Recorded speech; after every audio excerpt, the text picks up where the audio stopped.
tentang perkembangan berpikir religius manusia. Jadi ini saya ambil gagasan dari James Fowler dalam bukunya Stages of Faith, tangga-tangga keimanan. Jadi beliau ini mengambil beberapa teori psikologi, khususnya psikologinya Jung, untuk menjelaskan perkembangan kapasitas berpikir manusia dari sejak lahir sampai paling matang. Jadi dalam buku Stages of Faith ini, James Fowler menjelaskan ada 6 tingkatan berpikir religius, atau saya sebenarnya menyebutnya 7, tapi disebut di buku itu 6 karena tingkat yang paling awal itu tingkat 0, level 0. Jadi level paling dasar, kemudian level 1, 2, 3, 4, 5, 6. Nah, menutup sesi kita malam hari ini, mari belajar sebentar tentang perkembangan pemikiran keagamaan manusia. Oke, kita mulai ya.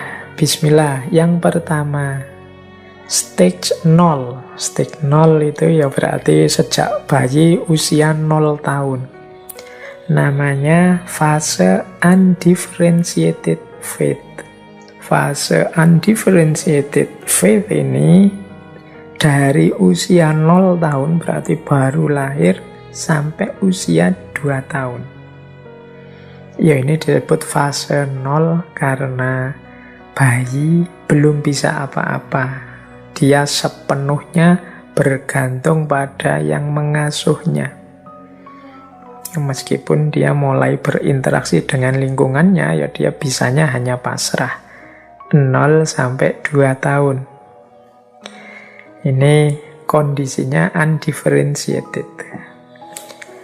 Masih belum keluar kemampuan berpikirnya.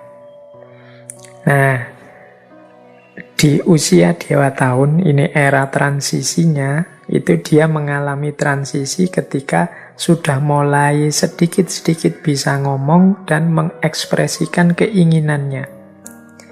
Nanti anak-anak di usia-usia 2 tahun ini kan sudah ngerti, kalau ingin ini dia harus melakukan ini atau mengucapkan sedikit-sedikit ini. Itu usia-usia 2 tahun. Caranya merengek biar dituruti seperti apa, caranya menyampaikan keinginan biar cepat dituruti seperti apa. Nah, ini fase transisinya dari era undifferentiated faith. Ini usia 0 sampai 2 tahun. Selanjutnya fase stage 1. Nah, ini dimulai. Kemampuan berpikir religiusnya mulai tumbuh.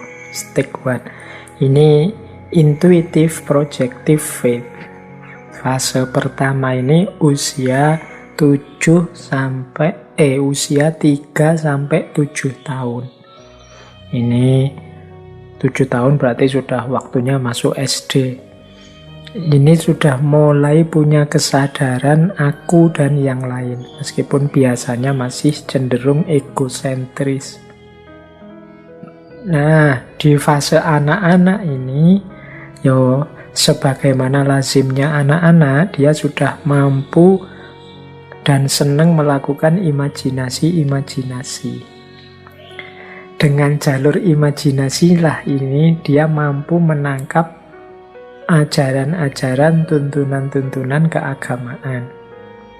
Maka mengajar agama pada anak-anak di level ini harus aktif kita bangkitkan semangatnya berimajinasi.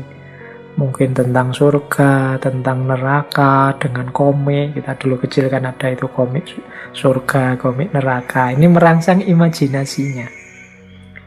Kemudian mungkin di antara teman-teman dulu mungkin jangan-jangan ada yang membayangkan dulu waktu kecil, kira-kira Tuhan itu di atas seperti apa ya, tinggi, besar, apa-apa. Itu usia 3-7 tahun. Karena sudah mampu berimajinasi, jadi dia memahami agama lewat jalur ini.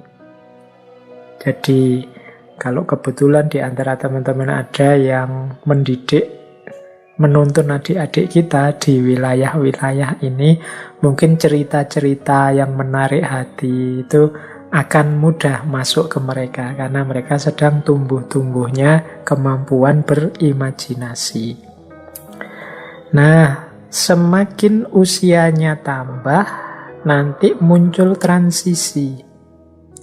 Jadi terjadi perubahan cara berpikir ketika dia mampu mulai memisahkan antara imajinasi dengan kenyataan. Oh, ini bohong saja. Oh, yang ini konkret. Itu cuma cerita, belum ada faktanya. Kalau ini benar fakta. Ini di atas 7 tahun ke atas dia mulai bisa memisahkan antara imajinasi dengan kenyataan. Dimulailah nanti setelah transisi itu stage 2. Jadi level 2 yaitu mythic literal faith. Ini panjang usia 8 sampai 19 tahun. Jadi anak-anak ini mulai mampu berpikir simbolik, mampu membedakan antara imajinasi dengan realitas. Mereka berpikir literal, jadi sudah mampu ditanami, diajari ajaran-ajaran agama sebagaimana tercantum dalam kitab suci apa adanya, tanpa harus melalui ilustrasi-ilustrasi cerita. Nah, hanya saja di usia-usia ini cara berpikirnya, karena ini usia-usia sekolah sampai kuliah, ini cara berpikirnya sangat rasional. Sehingga menghadapi hal-hal yang mungkin tidak masuk akal, atau menghadapi hal-hal yang menurut dia tidak cocok dengan rumus yang dia pahami, ini akan mengecewakan dia. Jadi misalnya dia yakin kalau orang baik itu akhirnya sukses, kalau orang jahat itu akan jatuh. Seandainya kemudian dia lihat ini ada orang jahat kok seneng terus, kok ada orang baik kok kemudian malah kalah terus. Ini akan mengecewakan dia. Jadi usia-usia ini sudah mulai punya komitmen keagamaan, tapi nanti dia akan mulai mengalami transisi ketika melihat ada yang tidak sesuai dengan yang dia pahami selama ini. Jadi mungkin dia melihat, loh ini kok ada tokoh agama harusnya kok kemudian melakukan tindakan apa, kalau di berita-berita itu kan banyak, misalnya ada guru ngaji yang ngapain santriwatinya, atau ini hal-hal yang menurut dia tidak nyambung antara agama yang ideal dengan kenyataan yang dia lihat. Jadi idealnya agama dengan kenyataan yang tidak sama, ini membuat dia gelisah. Ini akan jadi transisi anak-anak yang di level 2. Dari 8 sampai 19 tahun. Ini sebenarnya dia ini kalau memang sudah ditanami agama dengan serius, dia jadi religius. Tapi perkembangan berpikirnya akan membuat dia melihat ada gaps antara ideal beragama dan kenyataan hidup agama. Mungkin dia shock lihat, loh ada orang beragama kok malah jadi teroris, kok melakukan kezoliman seperti itu, dan lain sebagainya. Karena dia ini kan mythic literal faith, pemahamannya literal. Ternyata yang letterlek tadi tidak cocok dengan kenyataannya. Nah, ini kegelisahan-kegelisahan di stage 2 yang nanti berlanjut ke stage 3. Synthetic konvensional faith. Ini dari 19 tahun sampai dewasa. Ini berpikirnya kalau di sini lebih matang. Tapi kalau di penelitiannya Fowler, usia-usia remaja sampai dewasa ini biasanya kemudian lebih cenderung bersandar pada otoritas-otoritas yang dia percaya. kemudian mengafiliasikan diri dalam komunitas-komunitas atau kelompok-kelompok keagamaan yang dia percaya.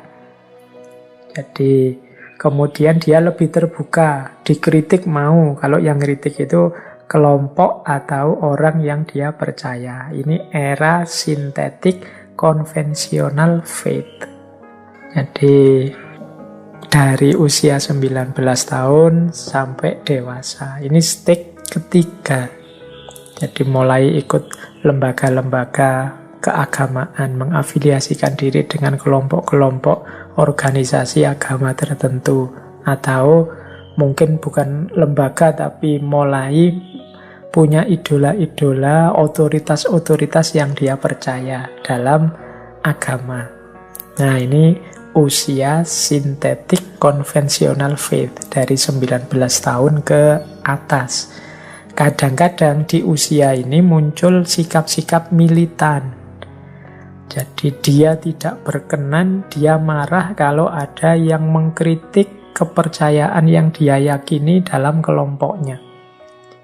Jadi kalau ada yang kritik kelompoknya, ini sikap militannya muncul. Ini biasanya dari kelompok usia remaja sampai mulai dewasa, 19 tahun ke atas. Nah, pada akhirnya stage ini pun, jadi level ini pun bertemu dengan masa transisi, kegelisahan-kegelisahan. Antara lain ketika dia melihat ada banyak otoritas yang macam-macam, yang saling bertentangan, saling berkompetisi. Masing-masing merasa benar. Nah, ini memunculkan kegelisahan tersendiri. Aku sudah milih sih kelompok ini, tapi masih ada kelompok itu, masih ada kelompok yang lain. Masing-masing dengan kebenarannya sendiri.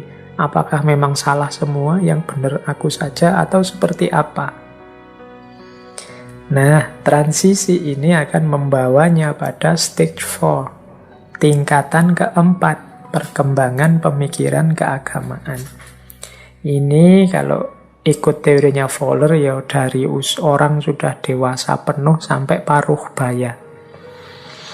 Kalau dari sisi usia, orang yang mampu melakukan refleksi keimanan, individuatif, reflektif, faith. Ini level 4. Orang yang sudah punya kesadaran, sudah punya rasa tanggung jawab atas keimanan dan kepercayaannya sendiri. Kalau sebelumnya kan masih banyak bersandar pada tokoh-tokoh atau lembaga-lembaga. Tapi kalau dia naik kelas, dia akan sampai pada level 4. Yang muncul sendiri kesadaran keberagamaannya, yang mampu berefleksi, jadi mampu berpikir tentang nilai-nilai keagamaannya. Jadi dia tahu agama menyuruhku ini, tanggung jawabku sebagai umat harus melakukan ini, dan lain sebagainya. Kadang-kadang di fase ini muncul ketegangan antara hasil refleksinya dengan komitmen kelompoknya. Karena tadi di fase sebelumnya kan sudah mengafiliasikan diri dengan kelompok tertentu. Tapi di fase 4 ini kadang menurutku hasil perenunganku yang benar kok ini ya, tapi di kelompokku yang diajukan diyakini benar ini ya. Kadang muncul ketegangan dalam hal ini. Nah, di fase inilah nanti muncul transisi lagi. Transisi ini kadang orang menyebutnya kesadaran spiritual. Jadi tidak sekedar ada di level formal keagamaan, tapi dia juga sudah mulai menjangkau wilayah spiritual. Jadi ada ranah spiritual yang kompleks, yang ini tidak dapat dijelaskan sepenuhnya dengan akal secara logis. Dia lebih pada didalami dan dihayati. Jadi di level 4 ini mulai muncul kesadaran spiritual. Tidak sekedar menjalankan agama, tanggung jawab sesuai dengan norma-norma agama, tapi dia mulai masuk lebih dalam ke ranah spiritual. Nah, kalau dia melanjutkan levelnya, karena tidak semua orang setelah level 4 ini melanjutkan perjalanannya ke level 5. Nanti kalau menurut istilahnya Fowler ini level conjunctive faith. Di level 5 ini tidak semua orang mau melakukan perjalanan ke level ini. Ini sering orang menyebutnya ini sudah level spiritual. Jadi di level 5 ini orang sudah mulai luas wawasannya, khususnya dalam ranah spiritualitas. Bahkan kata Fowler ini orang di level ini bahkan terbuka untuk berdialog, berinteraksi dengan agama yang lain. Tidak lagi eksklusif, tapi tetap berpegang teguh pada agamanya, hanya saja sekarang beragamanya di level spiritualitas, tidak lagi di level formalistik. Nah, jadi dia memahami agamanya secara lebih komprehensif, lebih utuh. Di sini dia sadar keterbatasan kemampuan berpikir manusia. Ini era ketika orang sudah mulai namanya tercerahkan. Jadi mulai sadar, ini stage 5. Jadi dimulainya pencerahan itu di stage 5 secara spiritual ya. Nah, nanti ada transisi. Jadi di level 5 ini orang tercerahkan secara individu. Nanti ada transisi lagi, yaitu transisi kesadaran dia bahwa mosok aku tercerahkan sendiri, mosok aku jagoan sendiri, mosok aku jadi orang yang tinggi spiritualitasnya, egois tapi sendirian. Nah, transisi ini kemudian membuat masuknya level terakhir, level paling tinggi, yaitu universalizing faith. Jadi keimanan yang universal. Maksudnya keimanan yang universal itu dia tidak berhenti pada pencapaian puncak keimanannya kepada Tuhan, tapi dia juga berjuang untuk menyebarkan ketercerahannya kepada yang lain. Jadi dia ini hidup sudah dalam ranah ilahiyah, ketuhanan. Kata Fowler, hidup dalam cinta, dalam keadilan. Kemudian dia punya visi untuk mengajak yang lain bersama-sama menaikkan level keberagamaan sampai ke ranah spiritualitas. Jadi ini biasanya level 5, 6 ini kita temukan banyak dalam ranah tasawuf atau ranah mistik. Kalau level 5 itu pencerahan individual, kalau level 6 itu menyebarkan ketercerahan tadi pada yang lain. Jadi mengajak yang lain untuk ikut sama-sama tercerahkan. Kalau level 4 itu ketika orang mulai bertanggung jawab terhadap kepercayaan dan keberagamaannya. Sementara level 3 ketika orang bersandar pada otoritas-otoritas dan komunitas-komunitas. Dan di level 5 itu mulai munculnya semangat keberagamaan. Di level 2 itu orang mulai muncul semangat keberagamaan. Meskipun secara one dimensional, secara literal, letterlek.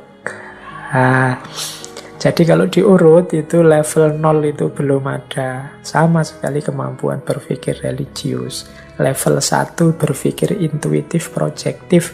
Jadi level 1 itu umur 3 sampai 7 tahun, itu dia sudah mampu berimajinasi dan berpikir religius dengan jalan masuk lewat pintu imajinasi-imajinasinya. Level 2 dia mulai mampu berpikir literal, letterlek, ini ajaran agama, ini harus aku lakukan, ini jangan aku lakukan. Jadi itu level 2. Level 3 mulai punya kesadaran aku harus bersandar pada otoritas-otoritas. Mulai ikut kelompok-kelompok yang dia yakini punya kapasitas untuk dia ikuti sesuai dengan visinya. Itu level 3. Setelah itu level 4 sudah tidak lagi sangat tergantung dengan kelompoknya. Dia mulai berpikir, menganalisis sendiri bertanggung jawab sendiri terhadap keberagamaannya, meskipun kadang-kadang tabrakan dengan komunitasnya. Kalau memang lanjut level 4 ini, meskipun tidak semua orang mau, dia akan naik ke level 5. Ini level spiritualitas, ketika orang mulai masuk ke ranah spiritual, mengalami pencerahan individu. Dan puncaknya adalah level 6, ketika dia tidak hanya mencerahkan atau tidak hanya tercerahkan dirinya sendiri, tapi dia juga mencerahkan yang lain. Nah, ini level 6. Ini teori perkembangan pemikiran keagamaan. Ini mengambilnya dari bukunya James Fowler, Stages of Faith.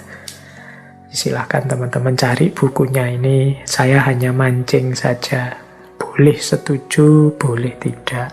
Semua yang saya sampaikan hari ini mungkin lebih dalam bentuk pancingan-pancingan untuk kita lebih serius dalam beragama. Khususnya dalam kita memahami diri kita sendiri dulu, kita itu ada di level mana, perkembangan pemikiran keagamaanku seperti apa, mode pemahaman agamaku seperti apa. Jangan-jangan aku ini termasuk yang variasi ekstrim tadi. Jalan beragama yang aku ambil seperti apa? Model ritual ibadah sajakah? Atau fokus ke akhlak? Atau pasrah saja? Atau punya idola-idola karisma-karisma? Atau model mistik? Atau model rasional? Kesadaranku itu formalistik, intelektualistik, mistik, apa profetik, dan lain sebagainya. Semoga wawasan yang kita ulas malam hari ini sedikit banyak memberi manfaat untuk hidup kita.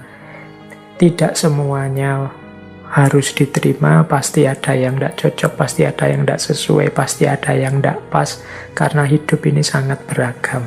Semoga teman-teman bisa menangkap yang saya maksud ini, karena ya masing-masing orang mungkin punya strategi, punya cara, punya jalan memahami dan menjalankan agamanya sendiri-sendiri.